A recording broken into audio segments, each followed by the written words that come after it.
지금 탄핵이 오는 탄핵에 대한 이 부분을 우리는 어떻게 정의해야 되냐면 지금 우리나라에 많은 문제가 있잖아요. 그 탄핵이 나오면서 경제 불확실성이라는 거죠. 항상 우리는 그렇지 않나요? 누구랑 연말 송년 약속을 잡았는데 하자 해놓고서 나를 못 잡으면 불안하죠. 여러분들도 빨리빨리 잡고 일이 픽스가 돼야지만 그 다음에 다른 행동을 할 수 있는 거 아니겠어요? 경제는 똑같습니다. 기업의 입장에서도 투자를 하려고 하면은 뭔가 예측 가능해야지 투자를 하는 거죠. 주식 투자하는 사람들도 뭐가 좀 불확실성이 하다 보면 안 합니다.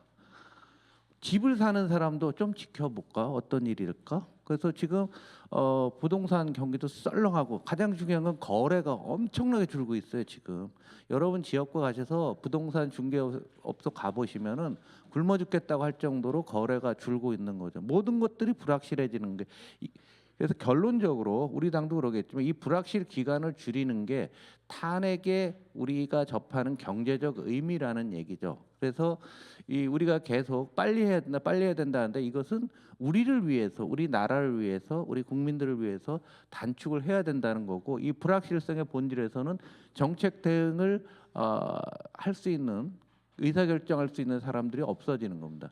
가격 논리로 보면 불확실해지면은요 살 사람들은 천천히 사는 근데 팔 사람들은 어차피 예정에 있는 건 팝니다.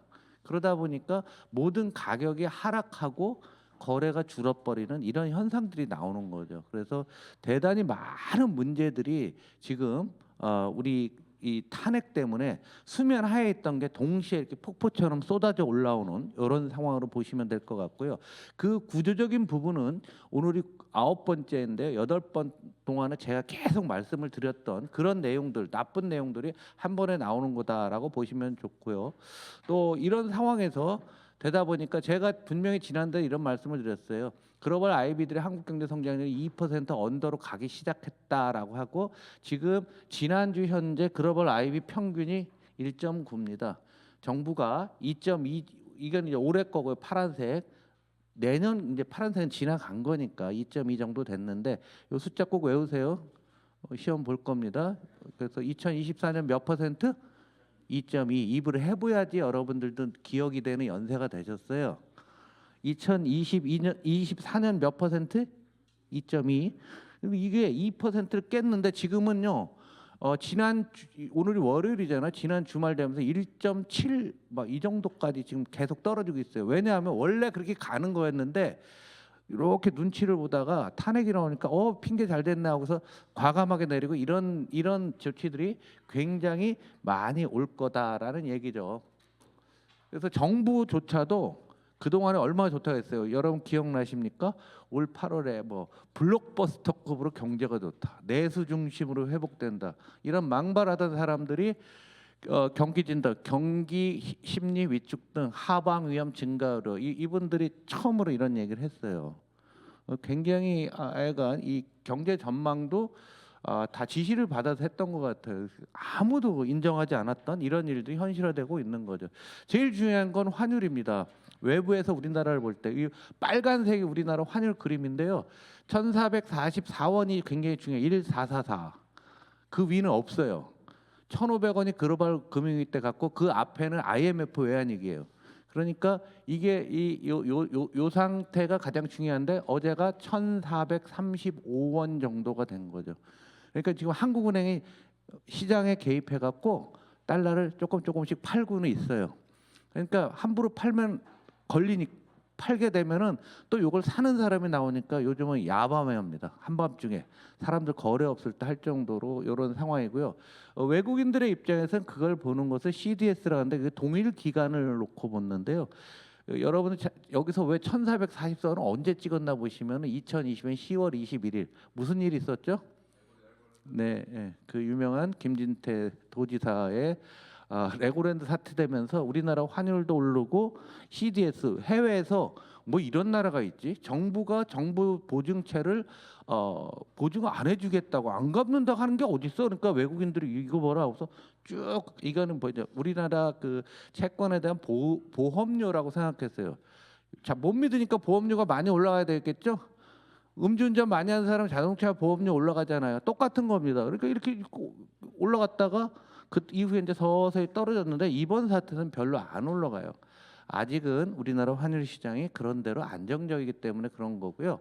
그러면 제일 걱정하는 게 우리나라의 그 외채 상환 능력이 어떠냐. IMF 우리 트라우마가 있잖아요. 이거 잘 보시면 준비자산 한국은행이 가지고 있는 외환 보유고가 분모고 단기 외채가 중요합니다. 단기 외채를 보면은 단기 외채 비중이 09년도 글로벌 금융위기 때는 꽤 올라갔었죠. 그러니까 1,500원이 넘었던 거죠.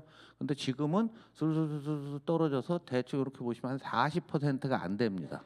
또 하나 우리나라 총 채무 중에서 단기 외채 비중은 굉장히 많이 떨어져 있고요. 여기 보시면은 우리나라가 이제 순금융자산 해외에 가지고 있는 순금융자산이 IMF 때 우리나라가 뭐 100억 달러 밑으로 가니 뭐 몇십억 달러 했는데 지금 9월 말 기준이 최신 통계인데 9,778억 달러 약 1조 달러 정도 우리나라가 해외에서 금융자산을 더 많이 갖고 있어요. 그래서 해외로 나갔는데 우리가 환율이 더 올라가게 되면은 그 사람들 중에는 예를 들어서 1,200원에 나갔는데 1,500원이 되면 한국 들어오면 300원 먹잖아요. 특히 증권 쪽에 주식 채권은 투자 금액만 거의 이것도 1조 달러가 됩니다. 그래서 아직 환율들 큰 걱정은 안 하고 있는데 워낙 한국의 장기적인 이런 생각들이 안 좋아지니까 환율이 굉장히 위험한데 부탁인데요. 의원님들이 환율 언급은 가급적 안 하시는 게 좋습니다. 괜히 우리가 환율을 해서 니네 때문에 환율이 더 올라갔다. 한국 경제가 어렵다 하는데 이런 것들이 있기 때문에 한국 경제가 빨리 안정이 되는 거죠. 그래서 우리가 시스템도 잘 경영하는 나라인 거고요.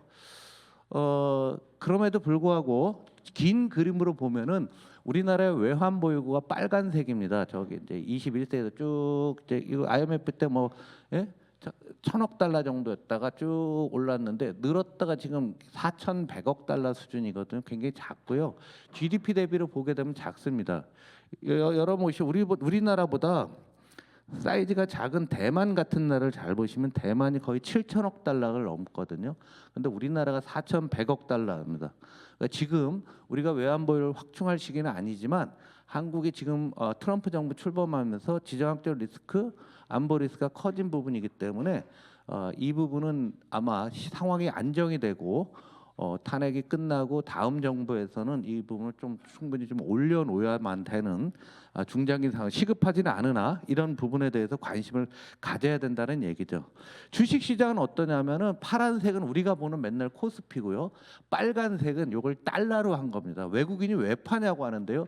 요 고점 대비 코로나 끝나고 나가고 3천 우리가 3,300인가 400 갔었잖아요. 그때부터 하강한 다음에 달러로 바꾼 거예요. 매일매일 종합지수 곱하기 달러로 하다 보니까 달러 가치가 그 당시 1,200~300원 하던 게 지금 1,450원 되니까 외국인의 입장에서는 이거는 한국하고 요건 달러화잖아요.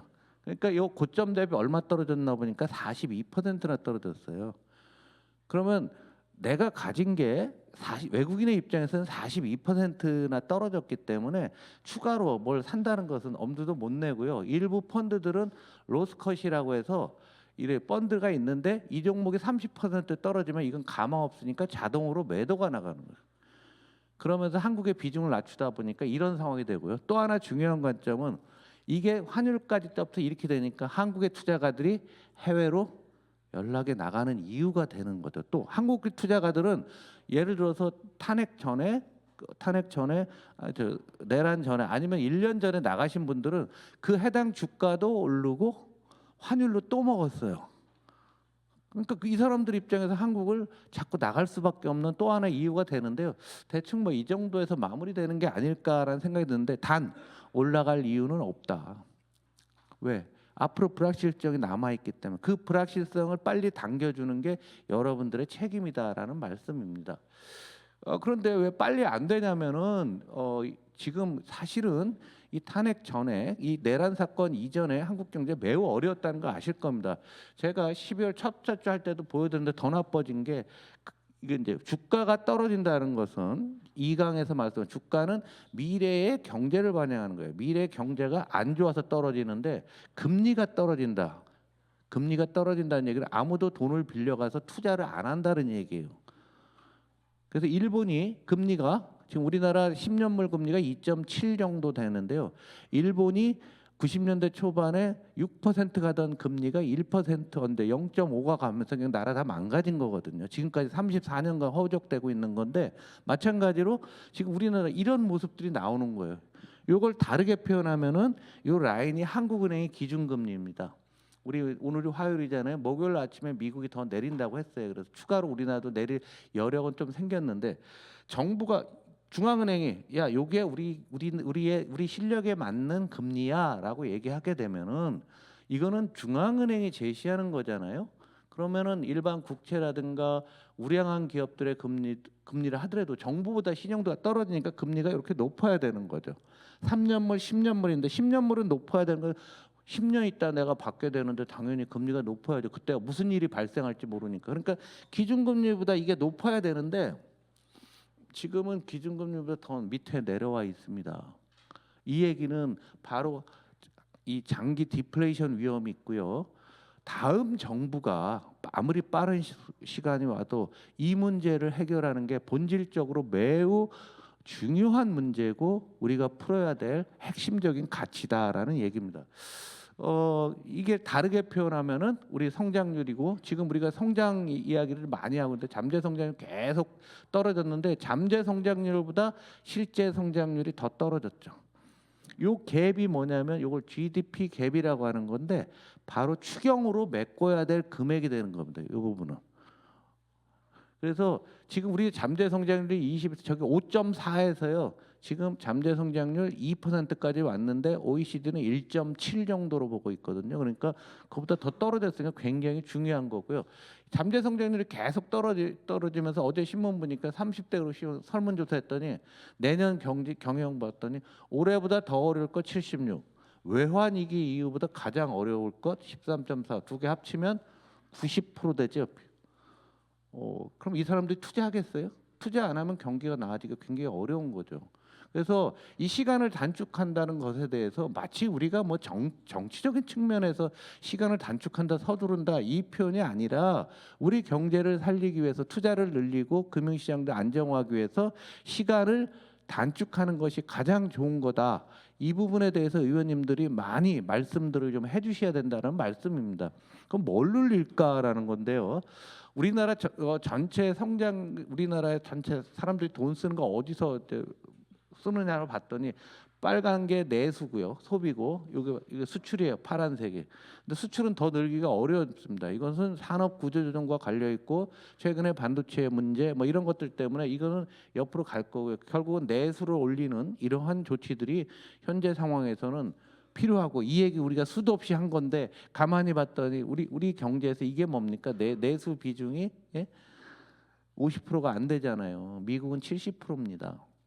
미국은 너무 높은 거고요. 적어도 우리나라 55 정도까지는 내수를 올려줘야 되는데 여러분들이 이번 내란 사태 때문에 사람들 위축이 되니까 송년회도 안 하고 그러셨잖아요. 또 엊그저께 여러분들 토요일 날 금주령 내려셨다며요. 그러니까 내수가 좋아질 방법이 없어요. 이런 식으로 나빠지는 겁니다. 그래서 어떤 의원님 상가 있는데 거기는 공식적으로 허용이 돼서 거기서 약주들 많이 하셨다는 얘기를 들으면 그거는 내수 경기 부양에 전혀 도움이 안 된다니까요. 나가서 사 드셔야 돼요. 오늘 그냥 가시면 안 됩니다. 계속 말씀드리잖아요. 나라를 애국하는 방법은 담배 많이 피고 저녁에 술 많이 드시고 계속 약속하고 나가서 드시고 이렇게 김밥 이런 거 드시면 안 된다 이게. 더 세게 쓰시라 이게. 그래서 이것을 올리는 사회적인 욕구가 있는 거죠. 그래서 본질적으로 우리 한국 사람들 레질리언스, 회복 가능성. 우리나라는 70년대 중반에 1차 오일 시작이 왔을 때 우리가 열심히 했고 플러스 중동 건설붐으로 쫙 살아났고요. 80년대에 2차 오일 시작이 오고 헤매고 있을 때는 뭘로 살아났죠? 삼저 효과로 살아난 거예요. 이 말씀 여러분 꼭 하세요. 야, 전두환이 있을 때 경제는 좋았다 그런데요. 여러분이 했으면 더 좋았어요. 왜냐하면 전두환이는 빼먹은 게 되게 많거든. 여러분 안 빼먹잖아요. 그거보다 여러분 훨씬 잘할 수가 있어요. 삼저 효과라고 하는 거는 환율 더블로 좋아져, 금리 반토막 유가 38달러 가던 게 12달러까지 떨어지는데 경제 나빠질 방법이 있습니까? 누가 해도 다 좋은 거예요. IMF 외환위기는 벤처 버블로 우리가 살아났죠. 2008년 글로벌 금융위 때는 뭐 선진국들 나빴지만 그때까지 중국 수요가 있었고 우리가 그래도 체력 있어서 살아났어요.